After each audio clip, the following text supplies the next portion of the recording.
BA प्रथम वर्ष के छात्रों, आपका स्वागत है। आज हम नीति शतकम के 11वें श्लोक से अध्ययन प्रारंभ कर रहे हैं। देखिए, ध्यान से सुनिए। मूर्ख पद्धति चल रही है अपनी नीति शतकम में, तो ध्यान से सुनिए। सिरः सार्वं स्वर्गात् पशुपति शिरस्तः क्षितिधरं महिद्रात् उत्तुंगाद अवनीम अवनिश्चयपि जलधिम अधो अधो गंगेयं पदम उपगता स्तोकम अथवा विवेक भ्रष्टानाम भवते विनिपातः सतमुख है। देखिए, इस श्लोक में महाकवि भर्तृहरि ने विवेक से भ्रष्ट व्यक्ति की होने वाली दुर्गति का वर्णन किया है कि विवेकहीन व्यक्ति का पतन धीरे धीरे क्रम से होता ही चला जाता है। तो देखिए, आप ध्यान से सुनिए। मैं इनमें से आपको इसका अर्थ बताती हूँ। गंगा का उदाहरण दिया है महाकवि भर्तृहरि ने विवेक भ्रष्ट लोगों के लिए।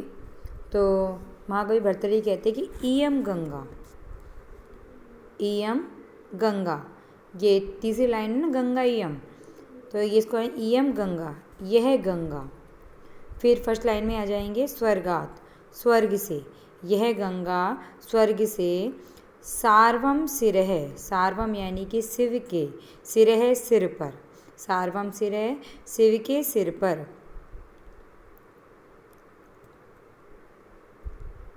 ठीक है। उसके बाद है पशुपति शिरस्ते, और उसके बाद शिव के मस्तक से, पशुपति यानी कि शिव, शिरस्ते मस्तक से, क्षितिधरम, क्षितिधरम यानी कि पर्वत पर। इसमें गंगा के क्रम से आने का वर्णन है धरती पर कि सर्वप्रथम गंगा शिव जी के सिर पर आई, उसके पश्चात पशुपति शिरस्ते, शिव जी के सिर से क्षितिधरम पर्वत पर आई। उत्तुंगात महिद्रात, उत्तुंग यानी ऊंचे ऊंचे, महिद्रात पर्वत व उत्तुंगात ऊंचे ऊंचे पर्वतों से, महिद्रात यानी पर्वतों से, अवनीम पृथ्वी पर, ठीक है। अपीछे अवने, और पृथ्वी से भी जलधिम समुद्र में। इस प्रकार से अधो अधो नीचे नीचे स्तोकम पदम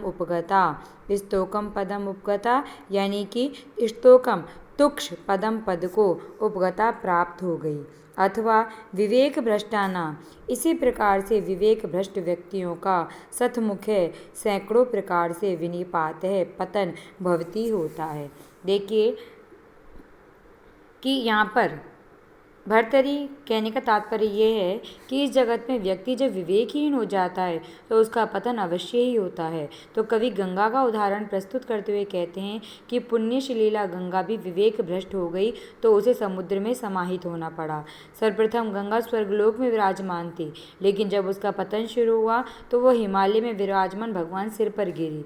शिव के सिर से पतित होकर के वह हिमालय पर गिरी, और ऊंचे हिमालय पर्वत से उसका पतन पृथ्वी पर हुआ, और पृथ्वी पर से उसे नीचे स्थान समुद्र में गिरना पड़ा। इस प्रकार गंगा निम्न से निम्नतम पद को प्राप्त हो गई। तो कवियाँ कहते हैं कि इस प्रकार जो व्यक्ति विवेक से भ्रष्ट हो जाता है उसका सैकड़ों प्रकार से पतन होता है।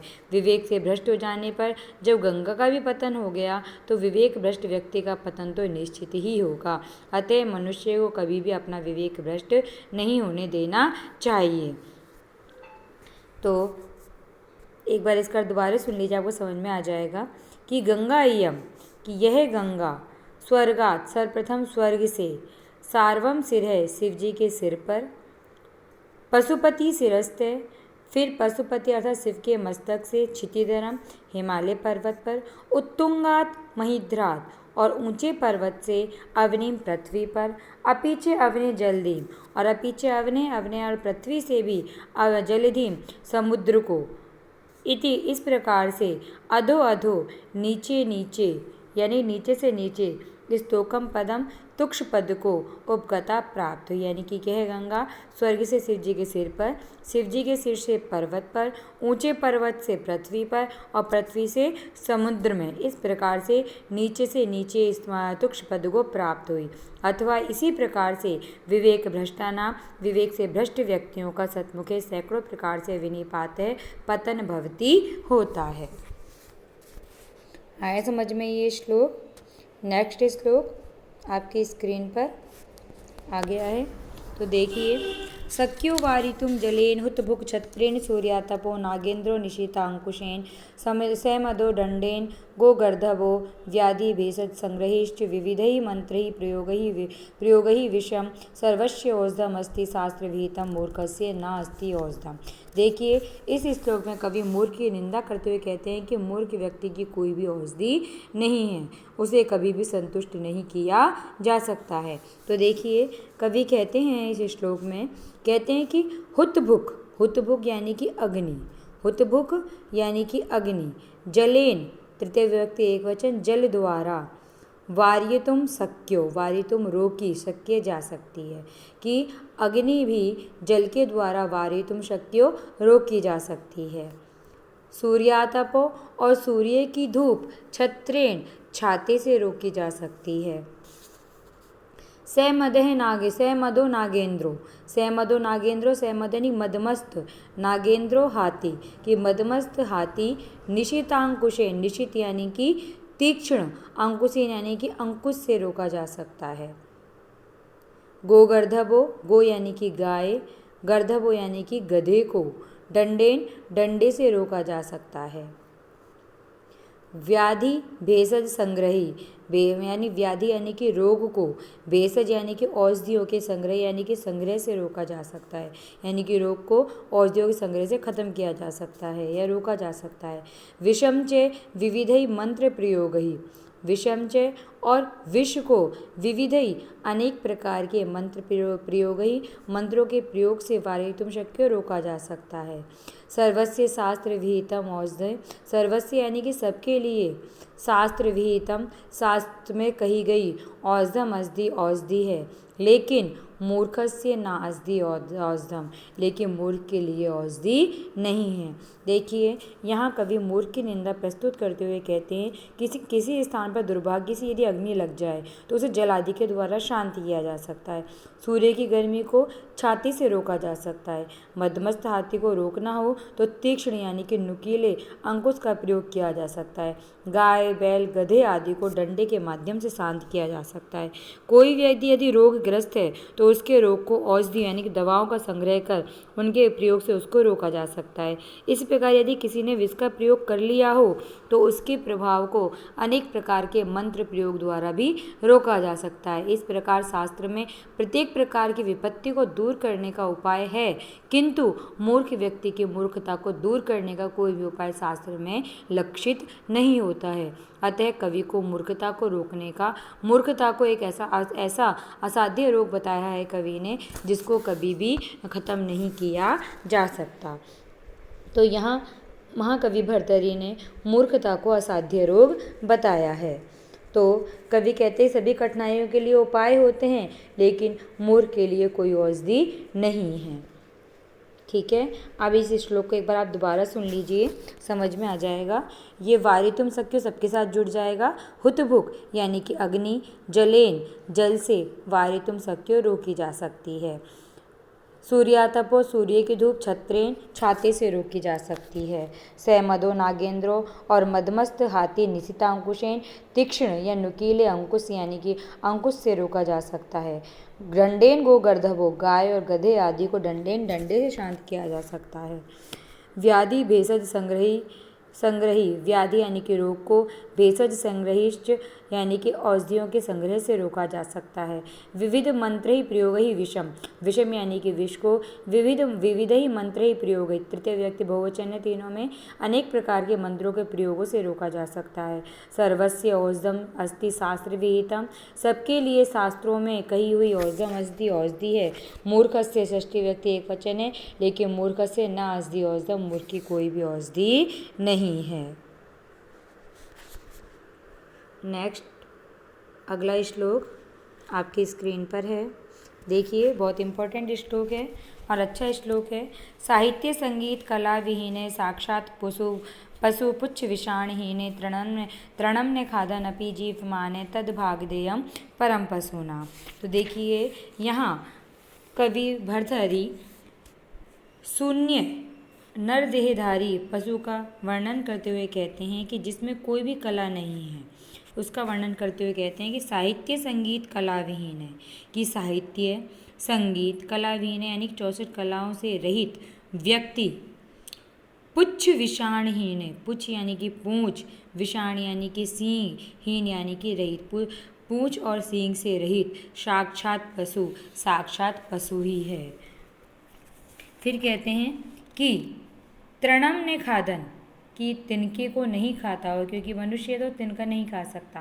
तो तृणम ने खादन, कि तिनके को नहीं खाता हुआ भी जीवमान है, अपि जीवमान है वो जीवित रहता है। अतः तद भागदेयम परम पशुनाम, तो यह पशुनाम, यह उन पशुओं का परम भागदेयम परम सौभाग्य है। यानी कि महाकवि भर्तृहरि का कथन है कि इस संसार में जन्म लेकर यदि व्यक्ति ने नहीं साहित्य की शिक्षा ग्रहण की, नहीं संगीत का अभ्यास किया, नहीं कलाओं में प्रवीणता प्राप्त की, तो ऐसा मनुष्य पूंछ और सींग से रहित साक्षात पशु ही है। अर्थात साहित्य, संगीत तथा कला के अनेक विधाओं में से किसी भी एक विधा में यदि मानव दक्षता प्राप्त नहीं करता है तो वो साक्षात पूंछ और सींग से रहित पशु ही है। यानी कि उसका जीवन पशुवत है, इसलिए उसकी संज्ञा पशु मानी है। जैसे पशु साहित्य, संगीत, कला आदि से रहित है तो रहता है, वैसे ही मनुष्य भी इनसे रहित होकर के पशुवत ही रहता है। यदि मानव रूपी पशु घास खाए बिना भी जीवित रहता है तो वह उन पशुओं का परम सौभाग्य है।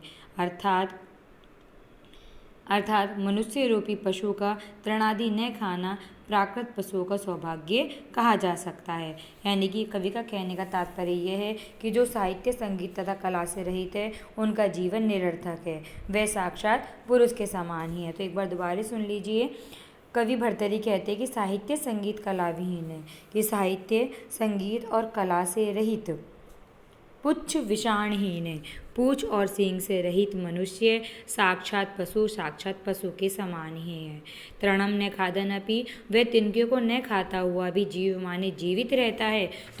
तो पशु नाम वह उन पशुओं का परम भागदेयम परम सौभाग्य है। जीव माने जीव में सानच प्रत्यय लग जाएगा, तो जीव प्लस सानच प्रत्यय प्रथमा विभक्ति एक वचन।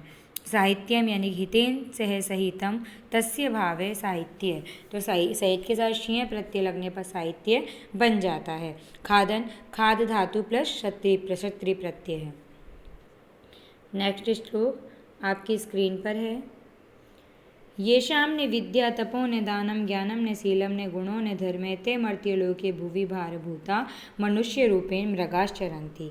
देखिए, इस श्लोक में महाकवि भर्तृहरि ने विद्या से रहित मूर्ख मनुष्य को पशु के समान ही बताया है।